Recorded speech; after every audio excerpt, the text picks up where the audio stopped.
Hi everyone. So it finally happened earlier this year. The Procurement Act 2023 went live. My name's Adrian Leer, and as well as being the Managing Director for Triad Group PLC, I'm also part of the Justice and Emergency Services Committee at Tech UK, which is the trade association for the tech industry.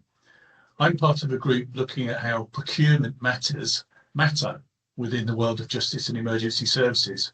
So naturally, the launch of the Act was a big deal. Our group's made up of representatives from all sorts of organisations, large and small, and we all felt that the Act was something industry needed to understand to get the most out of the opportunity it presented. Later on, my colleague Allan Fairley dives into more detail around the Act itself, but I just wanted to briefly position our guide to the Act to help people understand whether it's something they should be reading. Now, spoiler alert, if you're providing goods and services to the justice and emergency services sector, or to the public sector generally for that matter, then this is a 5-minute read which is well worth your time. And if you want to access the guide quickly, the QR code behind me will take you to the relevant page. So initially, we aimed our guide at supplier organisations within the justice and blue light sector, and particularly those people involved in commercial activities relating to the provision of capabilities to justice and emergency services clients. We're not just talking about big managers here, or commercial lawyers for that matter, but anyone involved in the end-to-end cycle from early stage concept right through to the delivery of services. And the reason for this is that the new Act takes a far more holistic approach to the acquisition of goods and services, and it puts an emphasis on things like transparency and forward-looking information to maximise engagement with the supply chain. And it also deals with performance and delivery way beyond the initial award of contracts, so it's really addressing the complete commercial life cycle. And yes, our gravitational pull does take us towards suppliers within the justice and emergency services sector, but much of the guide contains good general advice for suppliers engaging with the wider public sector. And we also decided to adopt a style that made the guide interesting to those on the buy side, as well as those on the sell side. We did this partly to create a sense of alignment between buyers and sellers, but also to demonstrate to the buying community that industry takes very seriously its role in uplifting the general quality and value for money of purchases made using the public purse. And on this point, we were really pleased to receive endorsement from Cabinet Office and Crown Commercial, a real validation of the guide and its content.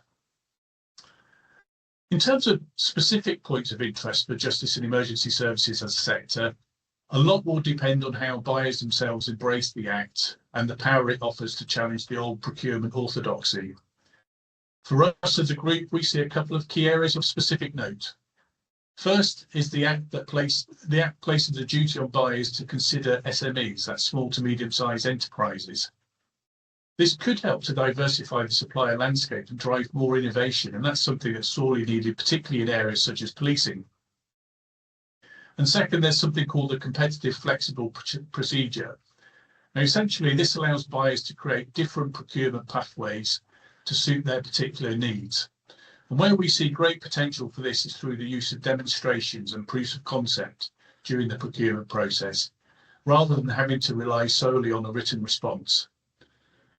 And what we think this will involve is, beyond simply testing the functionality of a given product, these proofs of concept, for example, could also be used to demonstrate interoperability with other systems and platforms. And that would solve one of the perennial problems of acquiring new products that just don't fit well with the existing estate. Anyway, enough from me. I'm going to hand over to my colleague Allan, who will go into a bit more detail. And meanwhile, I hope you find the guide and the Act both positive additions to your work-winning repertoire. I am Allan Fairley. I'm one of the Vice Chairs of the Justice and Emergency Services Committee at Tech UK, and I also serve on the Procurement Sub-group within that committee. I've been asked to say a bit about what changes I expect to see in the Justice and Emergency Services market over the next couple of years or so, following the introduction of the new Procurement Act just a few months ago. I think firstly, the Procurement Act is a welcome piece of legislation. It's effectively rebooted the whole approach to public sector procurement, and it really aims to create a more equitable and efficient procurement environment for both suppliers and buyers alike. And there's probably three key areas where I think we'll see major changes. Firstly, and for me one of the strongest aspects, and in my view one of the most advantageous to suppliers, is the emphasis on transparency in the procurement processes. So I think we'll start seeing unprecedented levels of openness from buying organisations, and specifically that might include things like upfront publishing of procurement pipelines, planned procurement notices or pre-tender market engagement, or I would expect to see a lot more sharing of information up front via the new single central digital platform. And all of that can only lead to increased competition and fairer opportunities for suppliers, and that has to mean better outcomes for buyers. Secondly, I think another big theme of the Act is that it aims to simplify procurement procedures. So whereas before we used to have 6 different procurement procedures, there's now only 2. The first of those is called open, and that's still the single stage procedure with no restriction on who can submit tenders as long as they satisfy stipulated conditions up front. And then the second is now called competitive flexible, and that gives buyers the opportunity to construct tailored bespoke procurement pathways where requirements might be complex or specialised, or where there might be a large market. And interestingly, that also allows for dialogue and for negotiation as well, and also things like the introduction of things like proof of concepts as part of the procurement process. Now that's intended to reduce the administrative burden on both suppliers and buyers, and so that should make it easier for suppliers to understand and therefore participate in bidding for contracts, which is good news. And then thirdly, there's definitely a big focus on encouraging the participation of SMEs within procurements.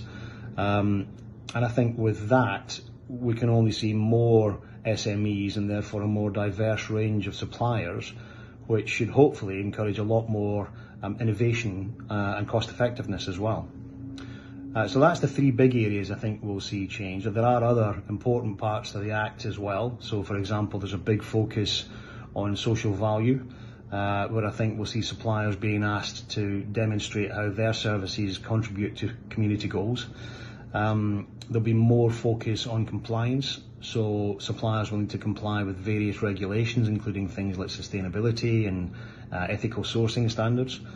And I also think we'll see some changes in the way that contracts are monitored, which should lead to more effective management of supplier performance, which I think is definitely going to impact how services are delivered. So in summary, I think we'll see quite a few areas of change, but overall I think it's going to benefit both buyers and suppliers, which can only be good news for the Justice and Emergency Services market. So that's the Act. In terms of what's next for the Procurement Sub-group, well, as some of you will know, we recently issued a summary guide to the Procurement Act to try to break down its various elements and hopefully help suppliers understand what benefits it's going to introduce, and also what suppliers need to be doing to take advantage of the opportunities that it presents. In recent months, we've seen a big uptick in the interest in social value. So we're going to invest some effort in trying to understand more about how social value fits into the procurement activities and what clients and buyers are looking for with social value questions. And what we'll aim to do is we'll produce a helpful guide similar to the one that we just produced for the Procurement Act, which helps suppliers understand how to respond to social value questions and maximise their scoring in procurement exercises. Last year we did some good work analysing the various routes to market, and we had a useful session with our friends at Tussell, who explained the current procurement channel trends within the police and justice markets, and that was helpful to suppliers understanding the various routes to market, which ones are most popular for which types of services, which ones are used by which clients, and so on. So that was aimed at trying to help suppliers determine the best options when thinking about procurement. And we want to see if we can try and replicate that and possibly make it an annual thing. This time, we're going to get our friends from Stottle to present their view of the police and justice market, and also hopefully give us a view of the fire and rescue service market too. And then finally, we've spent some time looking at some of the various challenges of either operating as an SME or partnering with an SME during procurements. And that's something which I'm sure a lot of people will have struggled with in the past, and is an area which is going to increase in importance due to the government's SME agenda. And we think it would be helpful to issue a guide, like the ones I've previously mentioned, which lists out some of the challenges and also goes on to suggest approaches for resolving some of those challenges as well. So I think we've covered a lot of ground in the procurement group over the last 12 to 18 months. And as you can see, there's even more to come in the remainder of this year, which is going to be exciting and something I'm looking forward to.